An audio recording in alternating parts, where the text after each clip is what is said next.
It is episode 1 of the new Beyond the Skybox. The show where we take a topic and get into it. This week, we're going to talk about the best IP tie-in / licensed games of all time. I am your host and SkyboxCritics.com editor-at-large, Brian Barnett. I'm joined by Lucas White. Introduce yourself. Hey, I'm Lucas White. I'm the managing editor of Skybox Critics. Why is that funny? I thought you were going to do the MGE bit.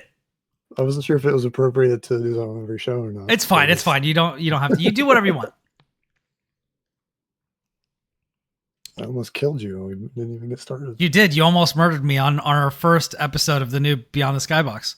Will, what's up? Live. Yeah. Will, what's up? All right. Who are you? Was it my turn? Yeah. I don't even think Lucas said his name. He did. I did. Yo, I'm Will Berger. I'm the editor-in-chief. What's up? And also joining us, the newly christened executive producer of Skydive, Chris Cornelise. Hey, what's up? Yeah, christened. Exactly. You know how we do it here. That's so this is going to be a different type of show. We got one topic. As I said, it's about the best IP tie-in / licensed games of all time. So before we get into our discussion and our individual picks, let's go around and talk about what makes for a great licensed game. I'm going to toss it to Will first, and then we'll come back to me at the end. I think a licensed game is harder than an original game for a couple of reasons. First, it has to be a great representation of the thing, right? It has to nail the look and feel and genre and sound and the little details of what an IP is. And it also has to be a good representation of that genre outside of all of that, right? Like it has to be a good game in its own right, but it also has to appeal to people who really, really like whatever that thing is. And it has to fit in that universe, which is what makes it really hard, right? Nobody remembers Superman 64 because you're flying through rings, because it's not what Superman does. They remember it because it's not very good. And so there's a level of expectation to capture the thing as well as be a good game in its own right, which I think is really difficult. Yeah. Lucas. So my answer is almost a non-answer in the sense that, like, I feel like a licensed game can kind of be anything as long as it's a good video game. Which is kind of a silly thing to say, but also true at the same time. Because on one hand, like, there's stuff like accuracy or faithfulness to the IP, and those are certainly things that matter in their own right. But there's also plenty of cases of adaptations where, you know, the thing takes lots of liberties and it still ends up being like a solid piece of work in its own right. So it's almost like you got to work backwards, because, like, especially for people around our age, the kind of default assumption is that licensed games are just bad, because a lot of them are, and it's usually kind of the telltale signs of that as a result of, like, we need you to develop this for us in 3 months, or you don't get the payday, or, you know, the deal expires, or yada yada yada. So a lot of these games just kind of get dumped out, and they're just kind of inherently lesser. But then good ones are, like, all over the place. Before passing it on, I mean, when I was trying to figure out what I was going to pick, I was juggling all kinds of different, like, adventure games, Muso games, RPGs. Really, there are no rules. It's just, do you give the holder of the license the time and the freedom and the resources to actually make something, versus giving them a deadline. And Good nothing fucking else. answer. And fuck you for thinking of it. Yeah.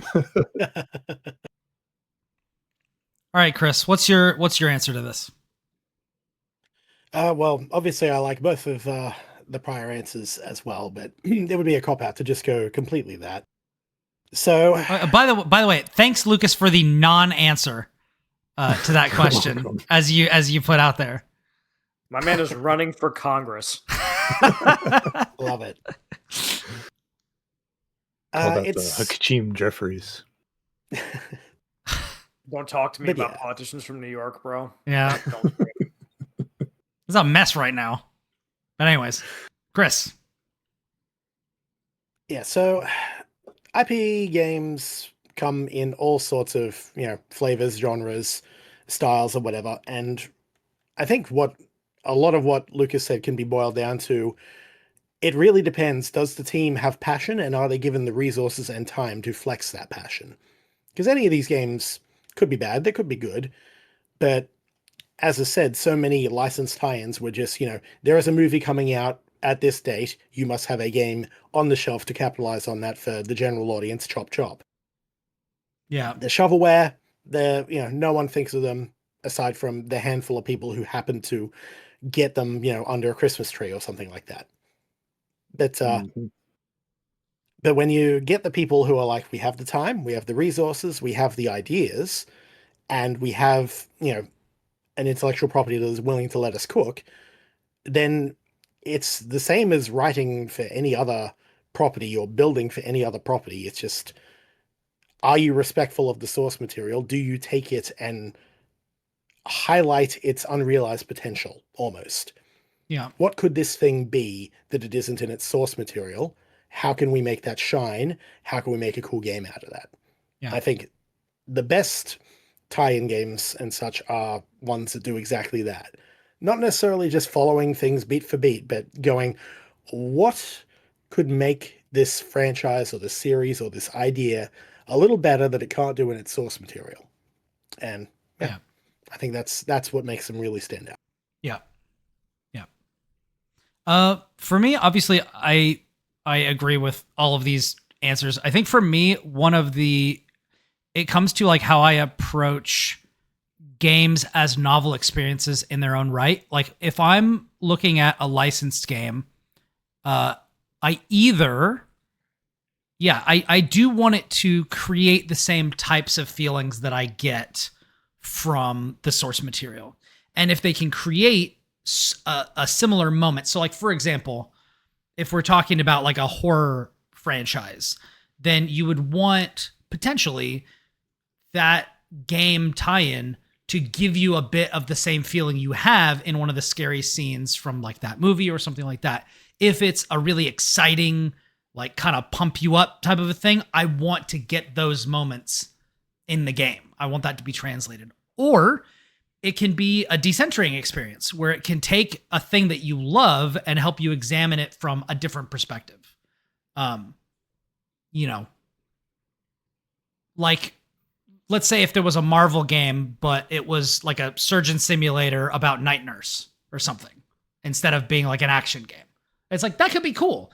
Like, I like new ideas. And so when people are taking things that I love and putting them down in new ways, that would be something that I would value. I think that to do that, you do need passion, because there was an entire era where licensed games were like pretty much just assumed to be trash. Like a lot of those, Hulk the movie, or something like a lot of those, like the movie or the show, whatever, the game, were just not great. Yeah, I think Fighter, the movie, the game. Yes, exactly. Exactly. Where it's just like, man, you should have just played Street Fighter. Like, I don't know why you even did this. But yeah. Anyways, so let's get into it. Let's see. Well, since we did it in this order already, I'm going to go ahead and toss it back to Will. What to you is one of the best or the best licensed games of all time? Aliens versus Predator 2, developed by Monolith. It's funny because you look at Alien, there's a long history of some really great films, some really great comics, some really great, it's basically your Alien Isolation, right? There's no shortage of great media built around a xenomorph. And you look at Predator, and it's really funny now in hindsight, because at the time, I think Predator was considered the lesser series, and now there's probably more good Predator films than Alien films, which is a weird thing. There's been a lot of That is weird. there's been a lot of bad Alien stuff. I would say yeah. Yeah, like I think the last good Alien I'm gonna be that dude. I think the last good Alien film was Alien 3. And for Predator you have like Predators. You didn't Prey. like Prey? I heard that was good. Prey Or no, that's a Predator movie. Never mind. Well, there you go. Proven the point. I wish we were getting Alien movies as good as Prey. But there was that really weird period where, because in Predator 2, there is that scene where one of the characters goes onto the Predator ship and there's an alien skull, right? There's a xenomorph skull. And that kind of opened up this Such a whole cool canon moment of like, oh shit, right? Like these things are connected. And then that became comic books and that became the AVP films, which are not great. but they are dumb fun. The first one is enjoyable. Yeah. I always remember that one dude. You want a piece of me, you ugly son of a bitch? Like, there's a level of cheese that is enjoyable in those films. Yeah. But the long-standing kind of crossover has been the comics, and so when it became a video game, it became very heavily the comics in a lot of ways, where it became the Marines from Aliens and the Predators and the Xenomorphs. And Rebellion did a really good job of that in their AVP game, which came out in '99. And I think that for most people, just because of the ease of accessibility to that has become like kind of the definitive AVP game, where you can just go buy it, right? Like it's on Steam, you can go buy it right now. But the one that sticks out in my memory, and the one that kind of made me believe licensed games could be this really thoughtful take on what this series is AVP 2, which is from Monolith. If you're not aware, Monolith was closed this year after a very long and storied history, which includes games like Shogo and Fear and AVP and No One Lives Forever, and on and on and on. The Mordor games, Shadow of War and Shadow of Middle Earth. No, it's not Shadow of Middle Earth. It's Middle Earth, Shadow of Mordor. No, that's what. Yeah. So a very long and very storied history, and that's not touching on everything that they've done. Condemned. There's another one. Monolith had an incredible history, and they were around for a very long time. And probably one of the most interesting studios that you could ever talk about or write about or really play their games, because they changed drastically from project to project. And AVP 2 is such a high watermark for a lot of people in that studio's history that I don't think most people minded that we never really got an AVP 3 until Rebellion rebooted the series in 2010, which is also a pretty good game. But it's not AVP 2. And I think what makes AVP 2 special is it really digs into what it would mean to play a Marine or an Alien or Predator, right? And it's essentially 3 games in one, in addition to a actually very good multiplayer mode. The Marine I had a lot of fun with the multiplayer. It's good fun. Multiplayer is so good. And the thing is, I think it's fallen out of a lot of people's kind of psyche, is because you can't buy it anymore. It's not for sale anywhere. I have physical discs sitting around my house. I was doing, like, when we packed up for the move, I was posting some of my game collection just because it was something to keep me sane while I was packing up hundreds of games. And one of the first things I posted was AVP 2. But what makes AVP 2 special is it's really, really good at kind of capturing what it would mean to step into any of those shoes, right? The Alien campaign is very stealthy because you're an alien, right? There's one of you. If you get caught with like 5 Marines, you're going to get killed. If you get caught with a predator by yourself, you're going to get killed. You are something that can crawl on the walls and crawl on the ceiling and use this environment to your advantage and be stealthy and be, everybody thinks of that scene, I think, from the original film, the original Alien with Dallas in the vents, right? Where he's looking for the alien just kind of appears behind him. To get what it means to be an alien in that moment and to go through the different, the life cycle of an alien. Like, hey, you're a facehugger. Hey, you're like a freshly born xenomorph and you can't really do much, right? You have to go like eat a cat, I think is the way that sequence plays out. And you get to be the alien where it's like, okay, against like an individual person, you're really scary, but in numbers or against a predator, you're not actually that scary, right? So it's a stealth game. Whereas the Marine campaign is a horror game. Like, you are scared of everything in that because you have the motion tracker and your ammo is limited. And by and large, you are alone after the first couple levels. Like, you go through most of that campaign alone. And you are very aware that you are not the scariest thing there. You have firepower, which is good. But you have to see the thing coming to shoot at it, right? And the alien can crawl on the ceilings and crawl through the vents, and the predator can be invisible. And your firepower doesn't make a lot of difference when you can't see the thing you need to shoot. There's a really memorable sequence in that game where in the Marine campaign, where there's a chain that's moving back and forth and triggers your motion tracker way before you see what it is. As you're getting closer and closer and closer, and you're like, fuck. Like, what is this thing, right? And then it's literally just a chain swinging in the air. And that's kind of the whole experience, right? Of like, I have these weapons, and you have a smart gun, you feel really powerful. It's the auto tracking, like, kind of big gun from Aliens, if anybody knows what I'm talking about. But like, again, you have to be able to see stuff, and you're alone, and there's nobody else, and things are making noises, and they're triggering your motion tracker, and you don't know what they are. And you are dealing with limited health and limited ammo in a way that the other characters don't. And you're moving through these really tight spaces. And it's scary. And it's unnerving. Because if they catch you, they kill you. Yeah, if they get you, they kill you, right? Like, you have to get them first. You have to see them first. And so, you're looking at your motion tracker and you're trying to figure out, what is this thing? Is this a threat? And the craziest thing about this game is that, like, as a Marine, the biggest, the really the scariest stuff is not a predator, and it's a facehugger. Because they're fast. And there's usually more than one of them. And if they get on your face, that's it, game over. Right? And they're so fast. And you're trying to figure all this out in real time, right? And then you go to the Predator campaign, and you are the Predator. Like, you are literally the alpha of whatever was going on here. Marines, who cares? They can't see you. You kill them one by one. An alien is kind of scary, but again, like, you kill it before it sees you. You have a plasma cannon on your shoulder. You can go invisible. You have a spear. You have a kind of a chakram from Xena. Like, who cares?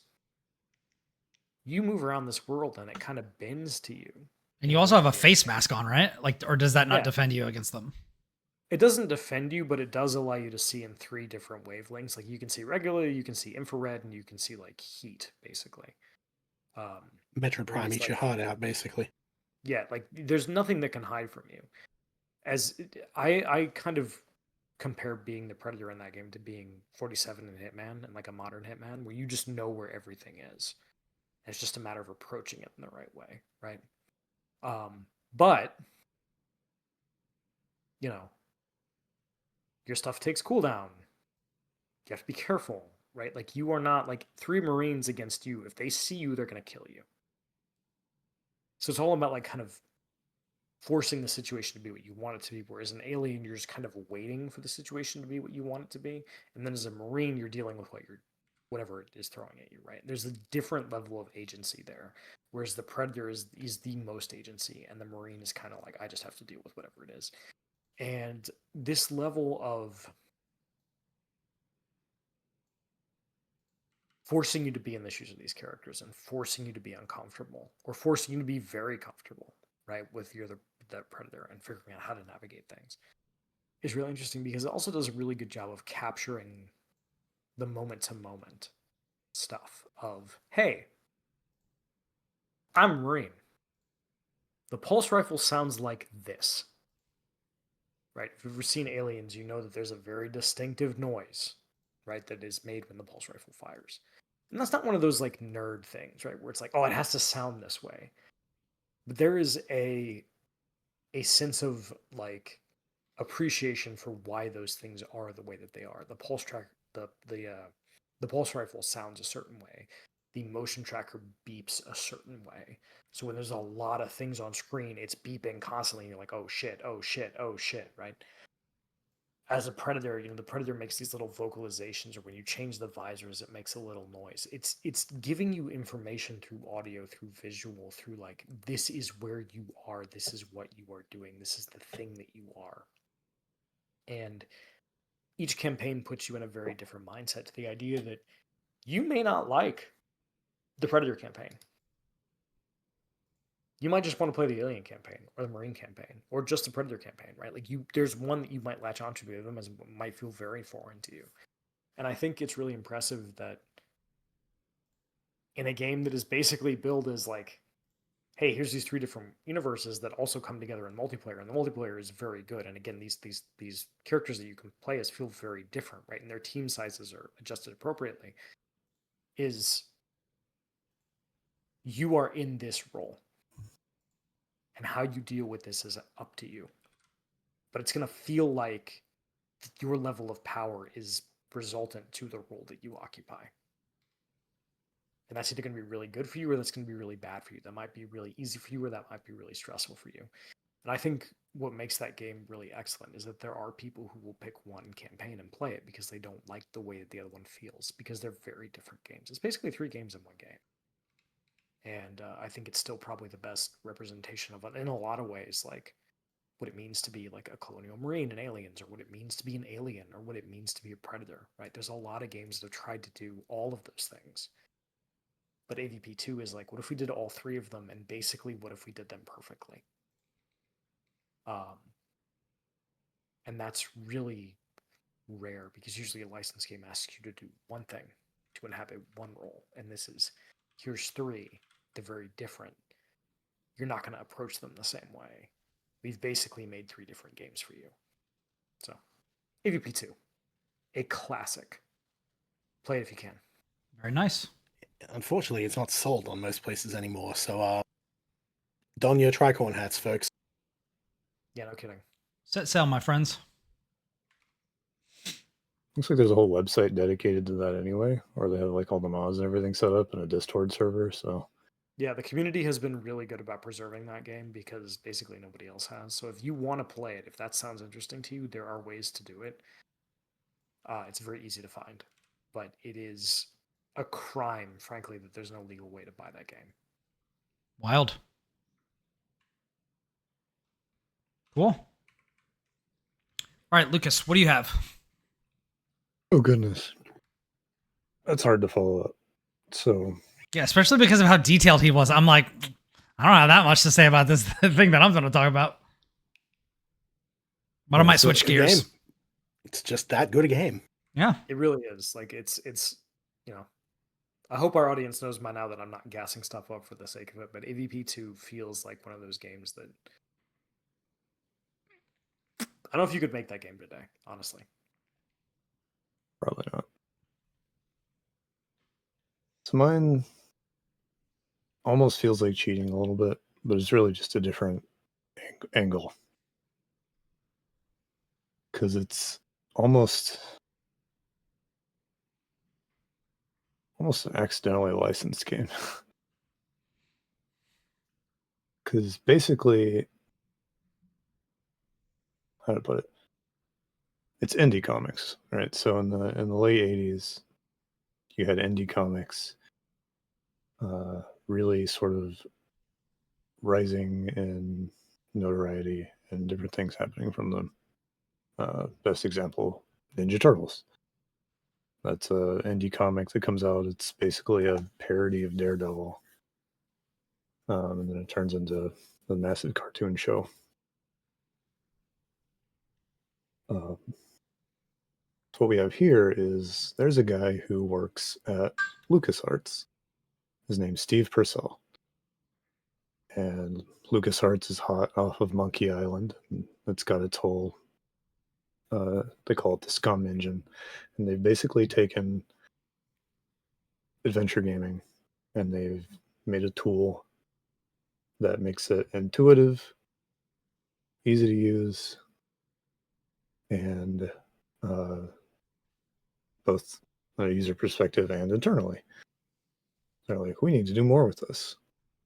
So our guy Steve Purcell, he just happened to have this comic strip that he had been kind of working on since he was in college with these two characters called Sam and Max. And just a few years earlier, he had actually gotten that published a little bit, but these were pretty much unknown characters.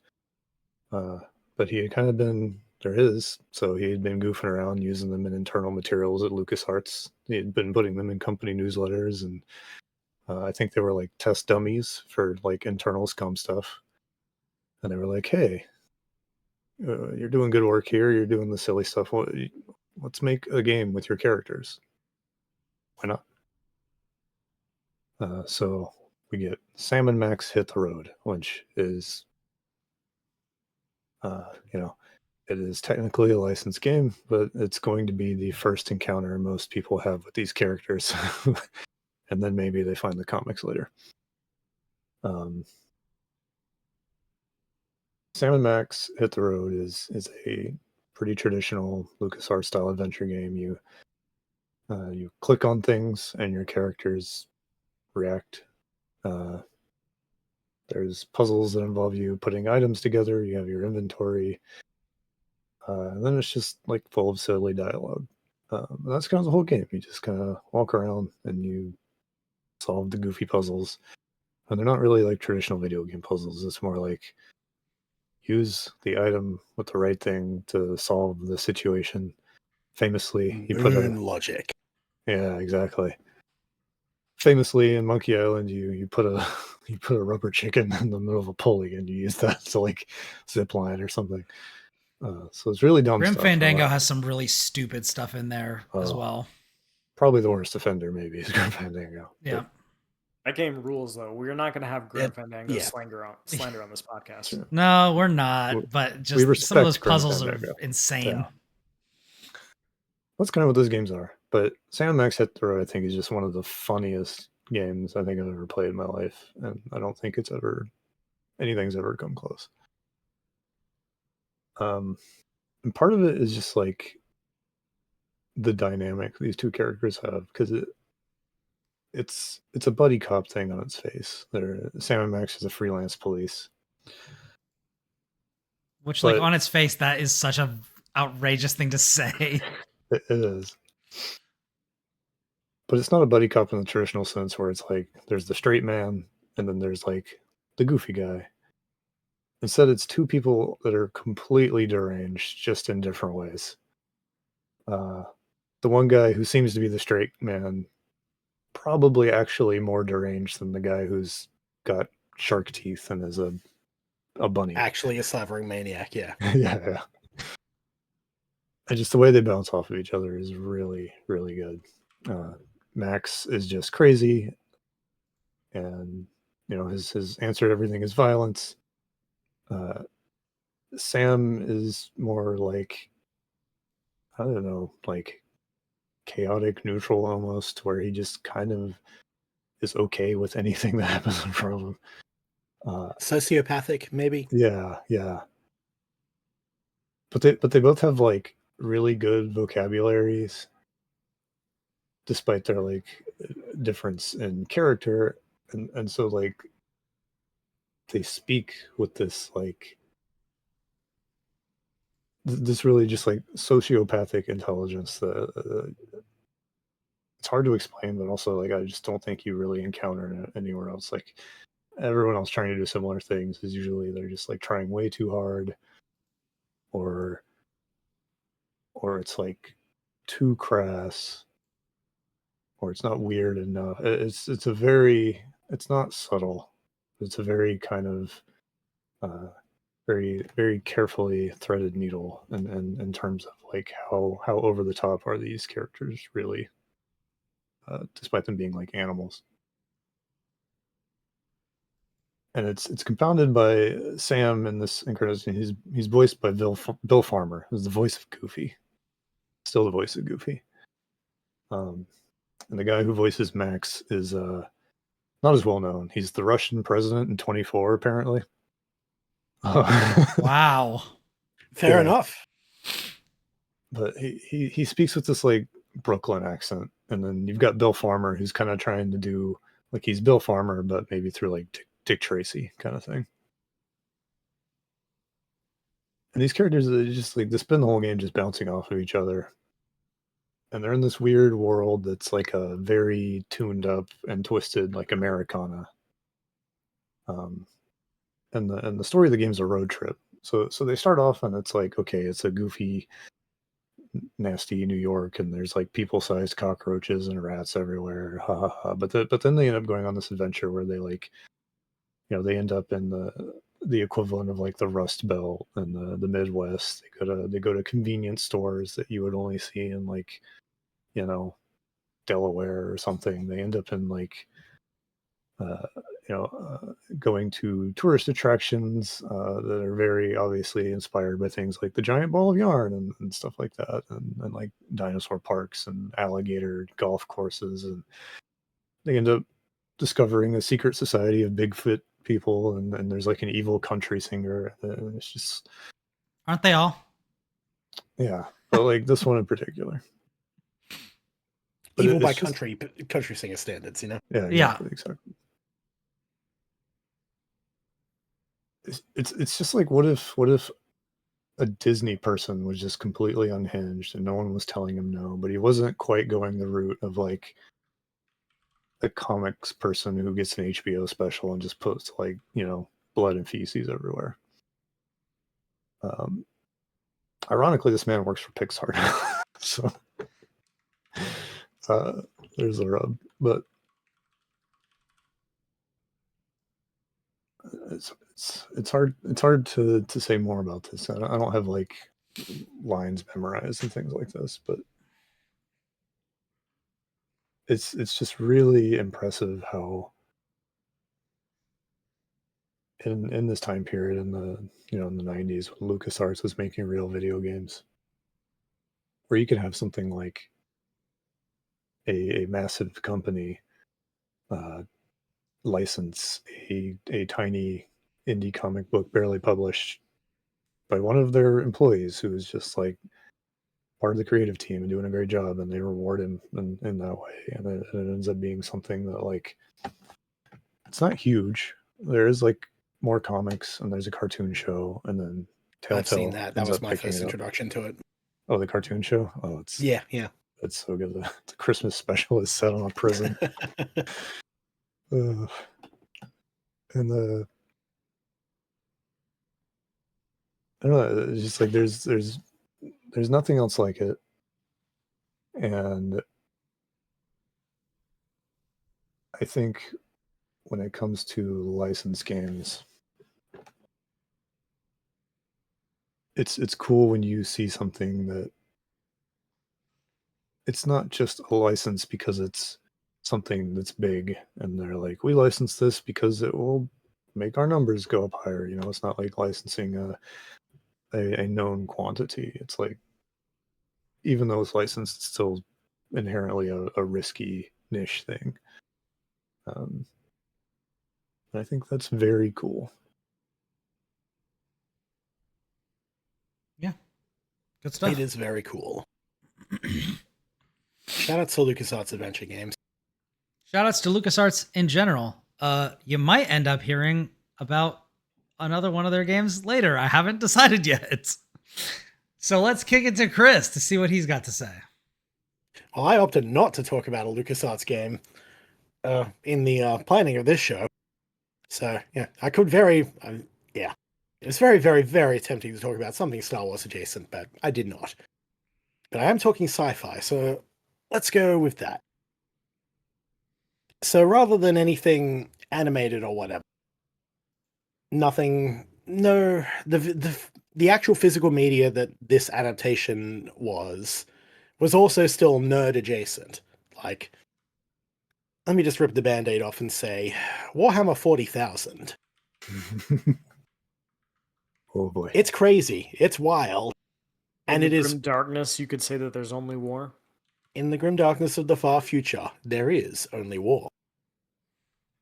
But yeah, so you take this crazy little miniatures game, these plastic little figures of this crazy setting, which started out as a fantasy setting and then split off into its own sci-fi one. So there is Warhammer Fantasy and Warhammer 40k.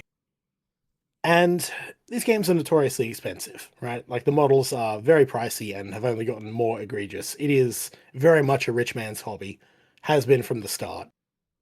But there is a lot of really cool shit in there. Like, the setting just goes so ridiculously extra that it's kind of hard not to appreciate it in some way. And I think that's why ultimately they turn to licensing it to other mediums. So they're like, yeah, we have this tabletop game and all these books and such, but why don't we make video games about it? Nothing And has ever been more primed to be a video game than 40k. for real.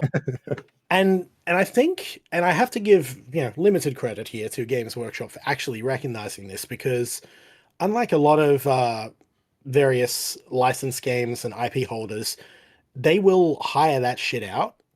Like, if you want to make a Warhammer 40k game, you can just go and talk to them and say, we want to do this. Here is the scope. Here is the budget. Could be tiny little game or whatever, but they're like, yeah, cool, we will license you for that. Just, you can't get it all, but you can get pieces of it. And that's why and then you get all sorts of little games, which are just like little tactics games, who knows? Or all the way up to the big sprawling CRPGs like Outcast's Rogue Trader, which is a very good game.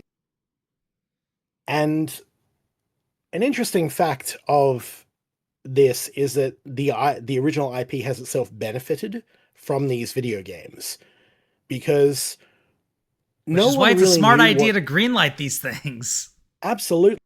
But in a lot of ways, they've benefited, and it's also strengthened the core material, because no one really knew what 40k sounded like until a game came along called Mechanicus, which has one of the coolest soundtracks and soundscapes to any video game ever. And while the game itself it's fine, it's pretty good. Like, I could listen to that game forever. So fucking cool. And that sound has then, other games have then gone and used it. Dark Tides uses its style. Rogue Trader uses its style. The Games Workshop uses that style of music and sound to better build on it. So all of that is really cool, but that's 40k at large. So to bring it in to one specific game, I think the one that was the most prime, that got the most eyes on 40k and was itself probably the best video game of the bunch, was a certain real-time strategy game developed by Relic back in 05 or 06 called Dawn of War, which at the time of this recording, its remaster just came out not that long ago, and it's apparently pretty good. Haven't played that yet, but the base game itself is just a really fucking good real-time strategy. One of the best. And it was my personal introduction to 40k overall. I had only seen little bits and pieces of it. I wasn't rich enough, basically. I'd seen there was a Games Workshop at a local store that I'd glance by occasionally and go, oh, yeah, that seems cool, but never really got into. But then I hear people talking about this strategy game, and I'm a big StarCraft nerd by this time, so I'm well and truly into it. And I get into it and I go, wow, this game rules. And it does. It perfectly sells the 40k fantasy in action, in terms of how it looks, how it plays, the scope and the feel and the power of these units and these factions. It gives them voice and motion and visuals to match what is purportedly happening on the tabletop stuff, even though it's turn-based and there's tape measures come out and such like that. Fun enough game if you're playing it, but it's one thing to see it there and another thing to have what it is imagining portrayed. And Dawn of War did that so well. And yeah, through it and its multiple expansions, it just became better and better as a real-time strategy game. It was the foundation for what Relic would later went on to do the Company of Heroes games, which builds on that idea. And what was interesting was that rather than individual units, it had squad-based things, because the tabletop 40k is also very squad-based. You'll have like a squad of, Space Marines. So it'll be like 10 of them or whatever. So when you build Space Marines in the game, you get a squad of them. There'll be like 4 or 5 of them. But then you can spend additional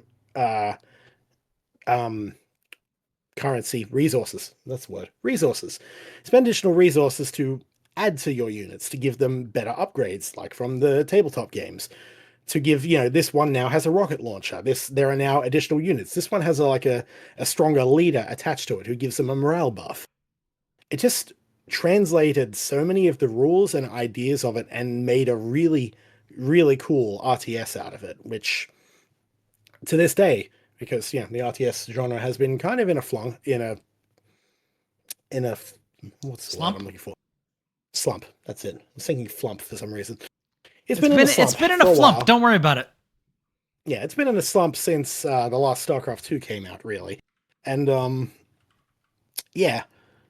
And so to this day, Dawn of War is still one that every now and then I just think about and go, man, that's a cool game. I'm going to go play that. And then I'll go play it and I'll have a good time.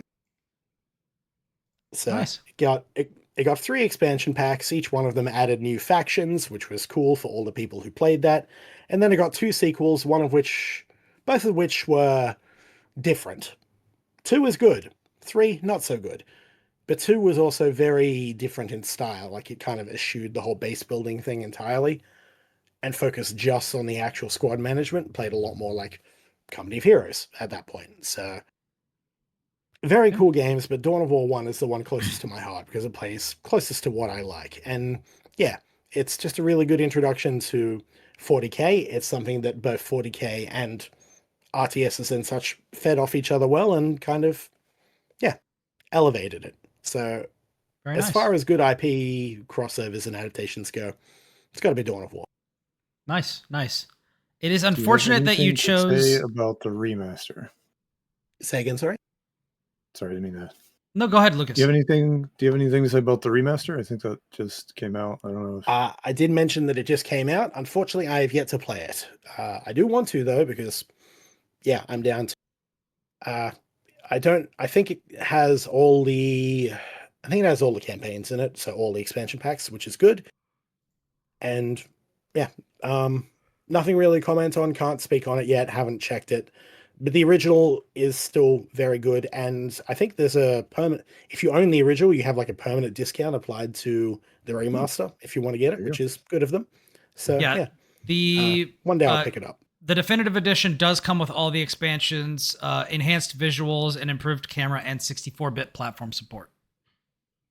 right on. The camera is the big thing because for as big and epic as that game gets, the camera was always very narrowly zoomed in. And when people started modding that game, as they did, and adding the stuff that 40k has, which gets bigger and bigger and bigger, the first thing they did was, widescreen support, pull the camera back, have fun.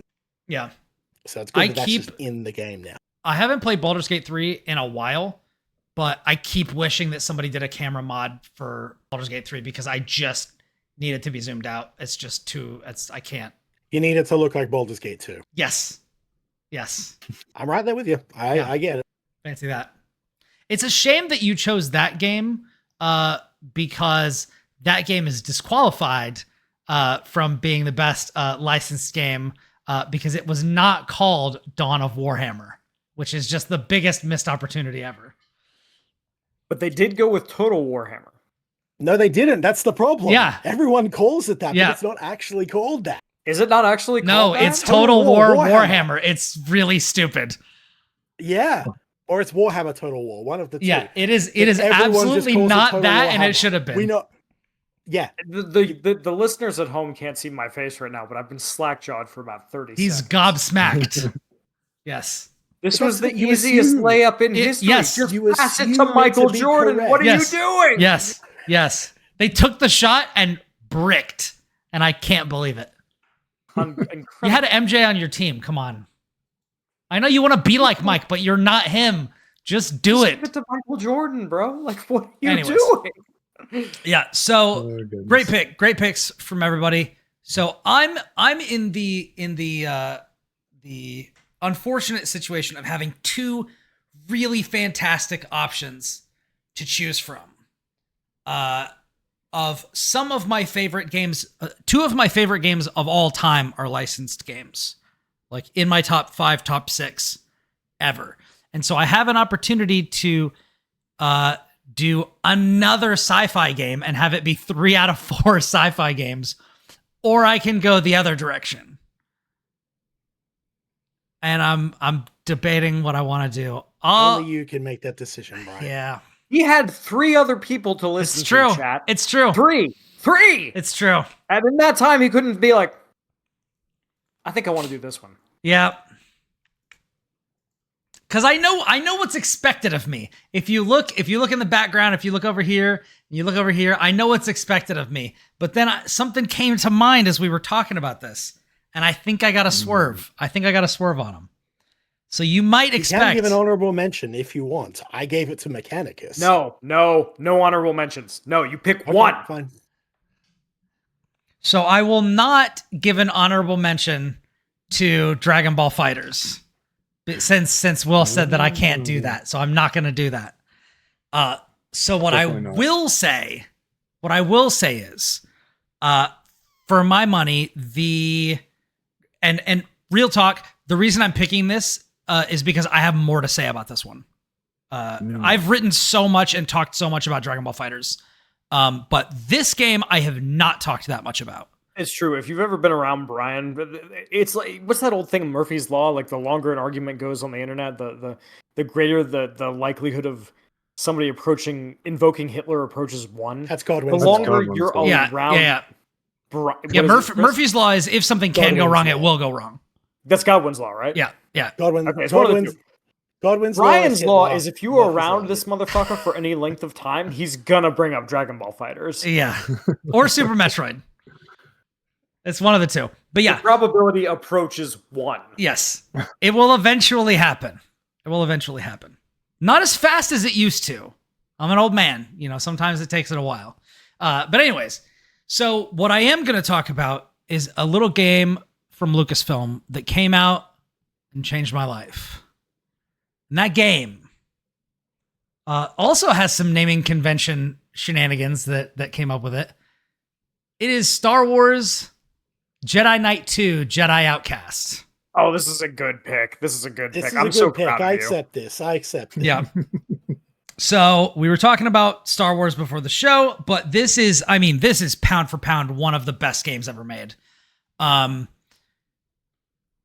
outs to Raven Software. Yes. Low-key one of the goats. Yes. This And game. they're forever stuck in the code mines.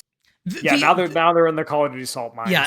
The craziest thing, this series is insane. Because it starts out with basically a Star Wars Doom clone called Dark Forces, which is Which ruled. very good. And got a Night Dive remaster recently. Yes, which is a very good game that you should definitely play. And then they made Dark Forces 2 Jedi Knight, which is also a great game. That has like FMV in it. It's just, it's delicious. This series introduces the world to Kyle Katarn, which is one of the best, I think for my money, probably the best post-original trilogy character that's been created. I think an argument can be made for Mara Jade. I was about to say, this is mad disrespectful to Mara Jade. I love Mara. Ah, I but knew there- Kyle but there first. But there is a Jedi Knight expansion where you play as Mara Jade. Yes, there is. Yeah. Yes, there is. It's terrible. Don't play it. Don't play it. But the cover looks good. Just look at the cover art and then go home. I think it's called Mysteries of the Sith. think so. Is that what it is? Yeah. So, so they come out with this. So the first game, just a Doom clone, first-person game. You have guns. You pick up your E11 blaster rifle, which like everybody loves the Stormtrooper blaster rifle sound. That's just pew, pew, pew. Like I used to make that running around blasting things with my mouth. I would make that sound with my mouth. Lightsaber sounds are iconic, but they weren't in the first game. So when Dark Forces 2 Jedi Knight came out, it starts and it's basically the same as the first game, but with, revamped graphics and stuff like that. But at a certain point in the story, it's a Quake clone. Yeah, I guess that's more accurate. And at a certain point, Kyle gets a lightsaber. And then it goes from first person camera to third person. And it becomes a completely different beast. And the story of that game happens, but then they drop the Dark Forces from the naming convention entirely because the game had become something new. So now it becomes Jedi Knight 2, Jedi Outcast. And they would follow this up with Jedi Academy, which is good. Also a banger. Yeah, it's good. For me, though, Jedi Outcast is still the pinnacle of the series. I think Jedi Academy might have it beat on the gameplay front, but I think as a whole package, I still think Jedi Outcast is the best. Listen, all I'm going to say, I'm not trying to take away from your thunder here. All I'm saying is if you played Jedi Academy multiplayer, that shit rewired your brain. Yes. So Jedi Outcast also has multiplayer, and I played the fuck out of that shit. We had LAN parties. It ain't the same. It's not the same? No. I didn't do. It's not quite. I didn't do Jedi Academy multiplayer at all. So I might have some new ground to cover soon. I don't think Jedi Outcast has dual sabers in it. Yeah, it does. It does? Okay. Yeah, you can do. Or wait, hold on. You mean dual bladed saber or two sabers? Yes. Because Academy has all of these. Yeah, Academy has all of them. Yeah. I see. Damn, I'm gonna have to go. Lucas's face. It's the Darth Maul saber. Yeah. Or two sabers. I'm gonna have to go play Jedi Outcast or Jedi Academy multiplayer. Fuck. Jedi Academy multiplayer was formative for me back in the day. Literally rewired my brain. So I'm not taking away from Jedi Outcast. I think that game is fantastic. Oh yeah. I'm just saying So we would get together. I would get together with my friends in high school, and we would play Counter-Strike multiplayer. We would play Unreal Tournament, and oh fuck yes, oh yeah. And after I got Jedi Outcast, I was like, all right, guys, we gotta play this, and we started playing because on computer when you land, on the console version, you could only play duels. But in the computer version, you could have fucking free-for-alls. And it was so goddamn good. Matches. It was so goddamn good. 2v2 duels in Jedi Academy was... Me and my boy are better than you and your boy. That is the way that it is. Yes. Yes. The Nintendo 64 kids had Smash Brothers, but we had this and it was better. It's pretty good. I mean, yeah, Por qué no los dos? But yeah, so there was that, and then leave alone the incredible multiplayer and just how hype that was. People gathered around your monitor, watching you, cheering, all this sort of stuff. Staying up way too late, eating Pringles and drinking Pepsi or whatever. But then you have the single player, and the single player had a good Star Wars story in it, with good characters. And something that has become tragically lost now is this is the version of post-Jedi Luke that I don't have anymore. This is extended universe Luke. This is the Luke who became a master of the Jedi Academy, who started things over when the Empire is kind of just gone. There's little remnants here and there. We've got different problems. The dark side is still a thing, but the Emperor is gone. Darth Vader is gone. There's a whole new generation of people learning about the Force and learning new things. Learning that, hey, guess what? Force lightning isn't necessarily evil. It's about how you use it, you know. And Kyle gets access to the light side of the Force and the dark side of the Force. And that doesn't make him a bad, like they explored the idea of gray Jedi in that game, kind of. They don't do it explicitly, but like the idea of like, oh, you can choke somebody and not be like evil. The Force is the Force. It's what you do with it. Yes. Which I love that idea. Like I love Force lightning. If I was in that universe and I was a Jedi, I would absolutely use like Force lightning. There's so many applications for lightning. You can start fires with it, you know. It's great, but lightning cool. Lightning is incredibly cool. Just go play Infamous if you don't believe me. But the idea that you would get this game that's about Star Wars, which is a thing that I loved more than probably anything else at that point in my life. Like Star Wars was like the thing that I loved. This was before the prequels came out, I think. It would have been about that time. Like it would have been around there. Was out. Yeah, it would have been around there. But yeah, you have a game that has great gameplay, that has great gunplay, that has great lightsaber play. You've got different stances. You can have heavy stance where you're swinging hard and hitting, just lopping people in half. You get your fast stance. You got your medium stance. It's a good balance. You can reflect shots back. You can also play with the lightsaber in first person mode. There's just a lot that it did that honored the legacy of the characters of this series, that it, like we talked about earlier, expanded on the setting. You know, through that series, you go to a place like Nar Shaddaa, which now I have a very, like, it's not in any of the movies, but like I have a very pronounced feeling of how Nar Shaddaa is because of these games, you know. Also, they were then revisiting KOTOR too. Yeah. Banger. But yeah, so this is I think it's up there. It is definitely my favorite Star Wars game of all time, and I think it's definitely one of the best licensed games ever. I respect it. I can't hate any of these picks. I think Lucas's is probably the most off the wall. Yeah. Which, you know what? He has a reputation to live up to. It's true. Fair. But it's not the first time I've heard him speak about Sam and Max. So No. This is completely in character. He did not pull this out of left field. Yeah. My man is a true believer. Yeah. And every person that I know, like I know, I've heard over the years, because it has like a cult following, Sam and Max Hit the Road. Every person that I have heard mention it with love is a fucking sicko in the best way. So like we already knew that Lucas was the resident sicko, like just the resident games pervert of Skybox. And that's just been further solidified. It's now etched in stone with this pick. So damn, man, you didn't have to do him like that. Seriously. Tried for so long to shake off that reputation. That's true. Oh, goodness. Lucas White, games pervert. Please never let Brian compliment me. Jesus Christ.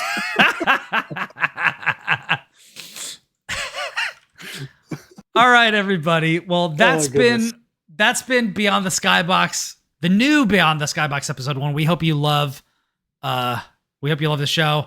Wait, what? Will, you got something? Oh, you're just shouting out that it's number 1. Yeah. 1. We're trying something different. We're trying to give you more. We're trying to give you more of the good stuff that we do here. So please, as a thank you, head over to patreon.com/skyboxcritics and patronize us. And when you patronize us, you can patronize us. You can leave a comment that is patronizing while you are giving us money. Please do so, because we like being incepted. And I like got Exhibit. Also, it gets you into the Discord, which is That's great. true. We have It a lot does. of fun there. It does.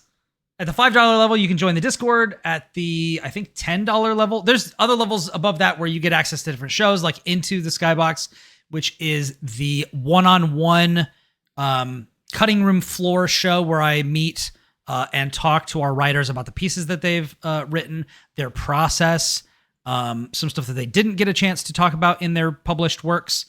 There's a great episode with Ashley Schofield about AI in Street Fighter 6. that is the longest episode. Like, you're really getting your money's worth on that one. And it's just an absolutely fantastic show. You can also get Skydive, which now Chris is the executive producer of. Welcome aboard, Chris. It's good to have you.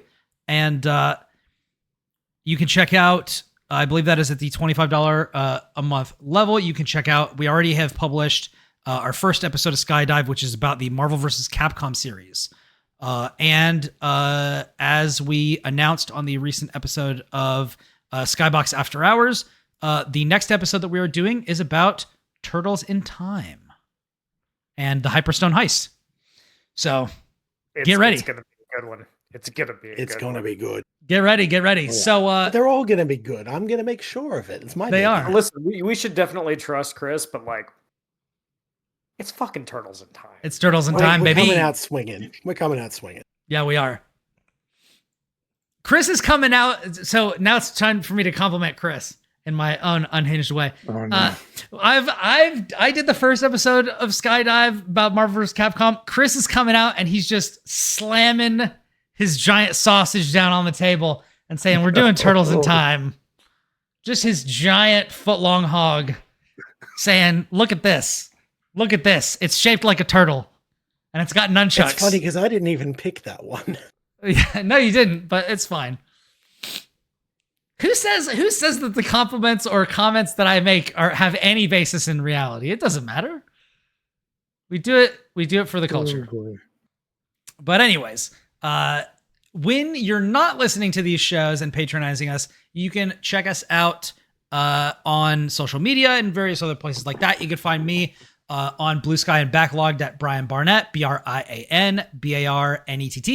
And you can find the stuff that I am doing on skyboxcritics.com. Lately, Lucas and Will helped edit and published my Marvel Rivals review. I gave it a 9. It is a good fucking ass game. First 3 seasons are great. The new characters are really interesting. The 2 characters that have come out this season have been just super fun and kind of fucked up. Like, the Blade just came out and his anti-heal mechanic is like really just degenerate to the highest order. But anyways, yeah, so you can read about that. Episode coming out about that soon. And you can find the show on Twitch, YouTube, and all that sort of stuff at Skybox Critics. Will, where can everybody find you? You can find me on Blue Sky at Edgar Allan Bro, and wherever fine video game writing exists, whether that is IGN, Shack News, Unwinnable, wherever. I'm around. And skyboxcritics.com, of course, the finest of all fine video game writing. Mm-hmm. Please support us. Lucas. Yo, you can find me on Blue Sky at Hokuto Lucas, writing on skyboxcritics.com, of course. Also on Shack News. I reviewed Off most recently at Shack News and Ninja Gaiden Ragebound at Skybox. Please Very read. nice. Very nice. Very nice. Chris, Reviews bring us both. home. Hi, I'm Chris Cornelise. Most of my work can be found nowadays at Skybox, soon to be the Skydive in addition. You can find me on socials. I have a Blue Sky at Chris Cornelise. That's K-R-I-S, Cornelise, C-O-R-N-E-L-I-S-S-E. Good luck. And my personal website is at versusthebacklog.com. That's vsthebacklog.com. One word. Find me around. Nice. Well, from everybody here at Skybox, we hope you have a wonderful week and stay safe out there. Because until next time, we are out. Peace. Goodbye. Peace.